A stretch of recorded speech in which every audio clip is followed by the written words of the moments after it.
আমার শহর রায়গঞ্জ নিবেদন করছে সায়নী গোল্ড এন্ড ডায়মন্ড, থানা রোড, রায়গঞ্জ।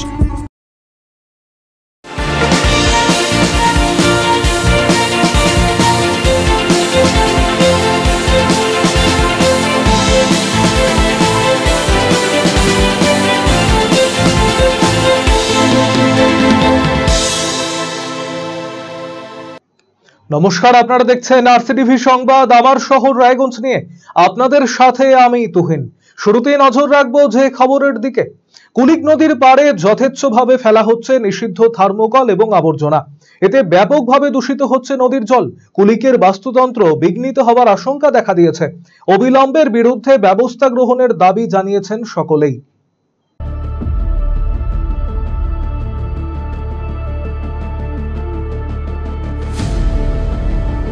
রায়গঞ্জ শহরের লাইফলাইন হিসেবে পরিচিত কুলিক নদী। শহরের বুক চিরে প্রবাহিত এই নদীর ইতিহাস বহু প্রাচীন। একসময় স্রোতস্বিনী এই কুলিকে করে ভেসে আসত বাণিজ্য তরী। কালের নিয়মে সেই কুলিক এখন মৃতপ্রায়। মানুষের অসচেতনতার জেরে ক্রমশই দূষিত হয়ে পড়ছে কুলিকের জল। এরই মধ্যে আরো এক ভয়ঙ্কর ছবি উঠে এলো কুলিকের পাড় থেকে। দেখা যাচ্ছে রায়গঞ্জ শহর লাগোয়া বাহিন অঞ্চলের রাস্তার পাশে কুলিকের ধারে ফেলা হচ্ছে নিষিদ্ধ থার্মোকল এবং প্রচুর নোংরা আবর্জনা, যাকে ঘিরে ক্ষোভে ফুঁসছে সাধারণ মানুষজন। এমনটা চলতে থাকলে কুলিক নদী নিশ্চিহ্ন হয়ে যাবে বলে আশঙ্কা তৈরি হয়েছে। বানেশ্বর বর্মন নামের স্থানীয় এক বাসিন্দা জানিয়েছেন, এভাবে নদীর পাড়ে এসব ফেলা ঠিক নয়। এর থেকে দুর্গন্ধ ছড়াচ্ছে। কে কখন এসব ফেলে যাচ্ছে বোঝা বড় দায়। রাস্তা দিয়ে প্রশাসনের কর্তারা যাতায়াত করলেও তাদের চোখে পড়ছে না। সকলের এর বিরুদ্ধে রুখে দাঁড়ানো উচিত। এগুলা বলবো এখন, দেখো এখন বলা তো এগুলা ঠিক ফালানো না। এটা তো রাস্তা দিয়ে সবাই দেখতেছে। এইটা সমস্যা, এদের যাইতে আসতে গন্ধ, খুব পচা গন্ধ, দুর্গন্ধ, কে কখন ফালাই দিয়ে যায় সেটা তো কেউ বলতেছে না। এই যে আমরা সবসময় যাতায়াত করি টাউনে, বিশ্রী গন্ধ, আর থার্মোকল এগুলা পচেও না। থার্মোকলের সাথে আরো অন্য কিছু পচা টচা এখানটায় ফালাই দিয়ে যায়, কেউ অবজেকশন করে না। এটা অবজেকশন সবাইকে করা উচিত, সবারই ক্ষতিকর এটা জিনিস। আমার বক্তব্য এটাই। কঠিন বিরক্ত, মানে বিরক্ত, অবজেকশন, ক্ষতি সবারই হচ্ছে, প্রত্যেকেরই ক্ষতি হচ্ছে। এই যে রাস্তাটা, পাশে রাস্তা দিয়ে তো প্রচুর প্রশাসনিক আধিকারিকরা যায়। হ্যাঁ যায় তো, সবাই দেখে, এটা নিচ্ছে না, চোখে দেখেও নিচ্ছে না, তো সবই জানে, সবই দেখতেছে। কৌশিক ভট্টাচার্য নামের এক সমাজকর্মী জানিয়েছেন, আগে কুলিক নদীতে থার্মোকল ফেলা হতো, তা বন্ধ করা গিয়েছে। এখন নদীর ধারে এসব ফেলা হচ্ছে। এতে কুলিক বাঁচানোর ক্ষেত্রে সমস্যা তৈরি হচ্ছে। নদীর বাস্তুতন্ত্র নষ্ট হচ্ছে। প্রশাসন কড়া পদক্ষেপ নিক।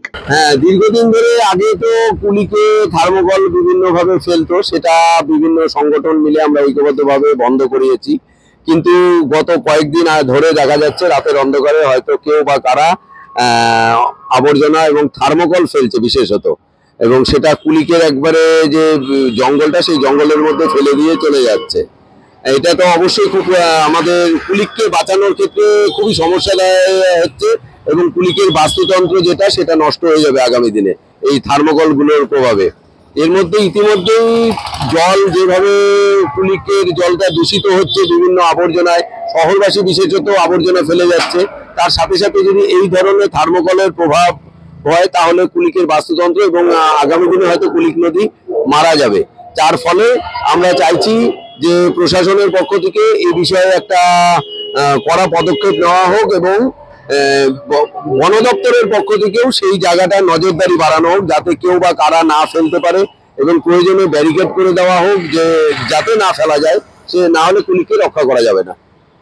এই বিষয় নিয়ে আমাদের কুলিক বনবস্তি অঞ্চলে যে স্বপ্নসাথী শিশুরা আছে বা তাদের পরিবার আছে, তাদেরকে আমরা ইনফর্ম করেছি যে যদি কখনো তারা জানতে পারে বা দেখতে পায় যে কে বা কারা ফেলছে, সাথে সাথে তাদের যেন আটকায় এবং আমাদেরকে জানায়, এবং আমরা সাথে সাথে প্রশাসনকে জানিয়ে দেব, এবং তারপর প্রশাসন তার উপযুক্ত ব্যবস্থা নেবে। বাহিন গ্রাম পঞ্চায়েতের ওই এলাকার সদস্য মনু মণ্ডলও এই ধরনের ঘটনার বিরুদ্ধে সুর চড়িয়েছেন। তার দাবি, তিনি বিষয়টি আগেও প্রশাসনকে জানিয়েছেন, অবিলম্বে এর বিহিত চান তিনি। এটা তো আমারও অভিযোগ, আগেও করেছিলাম প্রশাসনের মাধ্যমে, ফরেস্ট ডিপার্টমেন্টেরও নজরদারি করা উচিত। কারণ এই বনাঞ্চলে যেভাবে থার্মোকল, নিষিদ্ধ থার্মোকলগুলো ফেলে দিয়ে যাচ্ছে, এর আগেও ফেলে দিয়েছিল, 2-3 বার আমাদের নজরে পড়েছিল এবং এলাকাবাসী নজরে পড়েছে, তখন আমরা প্রতিবাদ করি। এখন তারা করছে রাত্রে অন্ধকারে কখন ফেলে দিয়ে যাচ্ছে আমাদের নজরে পড়ছে না। এবং ফরেস্ট ডিপার্টমেন্টের কাছে আমার বিশেষ অনুরোধ থাকে পঞ্চায়েত সদস্য হিসাবে, এবং প্রশাসনের কাছেও আমাদের আবেদন রাখছি যে নিষিদ্ধ এই থার্মোকল পরিবেশের দূষণ হচ্ছে, বনাঞ্চলের দূষণ হচ্ছে, এবং আমাদের জনসাধারণ যে যাতায়াত করি এখানে অনেক পচা দুর্গন্ধ মালও ফেলে দিয়ে যাচ্ছে, আমাদের খুব শ্বাস প্রশ্বাসের কষ্ট হচ্ছে এখানে। আরসিটিভি সংবাদ, রায়গঞ্জ। আগামী 10ই জুলাই রায়গঞ্জ বিধানসভার উপনির্বাচন, যাকে সামনে রেখে সমস্ত রাজনৈতিক দল প্রচারের ময়দানে নেমে পড়েছে। একই ছবি রায়গঞ্জে তৃণমূল কংগ্রেস দলেরও। রবিবার রায়গঞ্জের রাসবিহারী মার্কেটে পৌঁছন তৃণমূল কংগ্রেস প্রার্থী কৃষ্ণ কল্যাণী। তাকে পুষ্পস্তবক দিয়ে স্বাগত জানানো হয়। তিনি স্থানীয় একটি মন্দিরে প্রণাম করে প্রচারে বের হন। বাজার ঘাটে ঘুরে ঘুরে জনসংযোগ সারেন। সকলকে ভোটের জন্য আবেদন জানিয়েছেন তিনি। আর মাত্র কদিন বাদেই অনুষ্ঠিত হতে চলেছে রায়গঞ্জ বিধানসভার উপনির্বাচন, যাকে ঘিরে রাজনৈতিক দলগুলির তৎপরতা তুঙ্গে। তারই অঙ্গ হিসাবে রায়গঞ্জ শহরে রবিবাসরীয় প্রচারে বের হলেন বাম কংগ্রেস জোটের প্রার্থী মোহিত সেনগুপ্ত। এদিন দেবীনগর বাজারে জনসংযোগ সারেন তিনি। জনতা জনার্দনের কাছে ভোটের জন্য আবেদন জানিয়েছেন।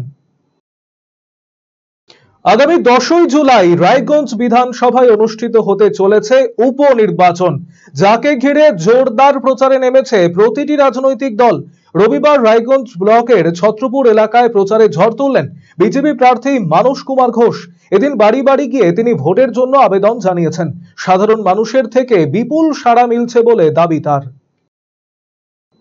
প্রয়াত প্রবীণ বামপন্থী নেতা খগেন সিং এবং মনোজ সরকারের স্মরণ সভা অনুষ্ঠিত হল রায়গঞ্জে।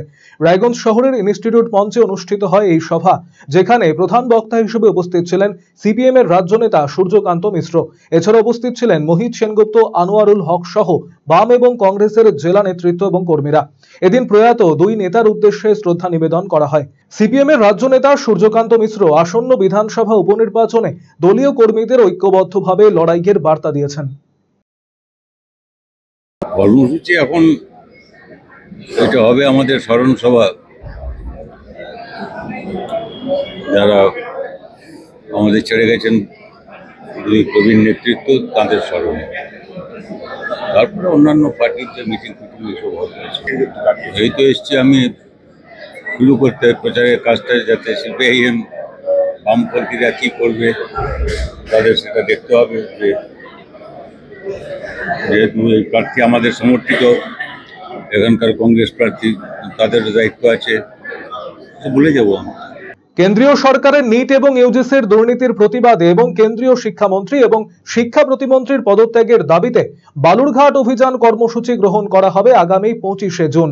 সেই উপলক্ষে উত্তর দিনাজপুরে প্রস্তুতি সভা করল সর্বভারতীয় তৃণমূল শিক্ষা সেলের জেলা কমিটি। জেলা তৃণমূল কংগ্রেস কার্যালয়ে সভা অনুষ্ঠিত হয়। নজর রাখবো খেলার খবরে। জুনিয়র ফুটবলারদের কথা মাথায় রেখে জেলা ক্রীড়া সংস্থার আয়োজনে রায়গঞ্জ স্টেডিয়ামে চলছে জুনিয়র ফুটবল লিগ। অনূর্ধ্ব 15 ফুটবলারদের সামনের সারিতে নিয়ে আসতেই জেলা ক্রীড়া সংস্থার এমন উদ্যোগ। রবিবার স্বর্গীয় রথীন্দ্রনাথ সরকার জুনিয়র ফুটবল লিগে পরস্পরের মুখোমুখি হয় উত্তর দিনাজপুর ডিএসএ কোচিং ক্যাম্প বনাম ছত্রপুর জুনিয়র একাদশ। এদিনের লিগের খেলায় 3-1 গোলে ছত্রপুর জুনিয়র একাদশের বিরুদ্ধে জয় পায় উত্তর Dinajpur DSA coaching camp. DSA coaching ক্যাম্পের পক্ষে একাই 2টি গোল করেন পরমেশ্বর সোরেন এবং অপর গোলটি করেন ইসলাম উদ্দিন আহমেদ। অপরদিকে ছত্রপুর জুনিয়র একাদশের পক্ষে একমাত্র গোলটি দেন দেব ঘোষ। 4টি জুনিয়র ফুটবল দলকে নিয়ে লিগ ফরম্যাটে চলবে এই ফুটবল প্রতিযোগিতা। লিগ টেবিলে পয়েন্টের শীর্ষে থাকা দল চ্যাম্পিয়নের শিরোপা অর্জন করবে। এদিনের খেলায় ম্যান অব দ্য ম্যাচের শিরোপা পান উত্তর দিনাজপুর ডিএসএ কোচিং ক্যাম্পের ফুটবলার পরমেশ্বর সোরেন। আমার শহর রায়গঞ্জ এখনকার মতো এই পর্যন্তই। পরবর্তী খবরের জন্য নজর রাখুন শুধুমাত্র আরসিটিভি সংবাদে। নমস্কার।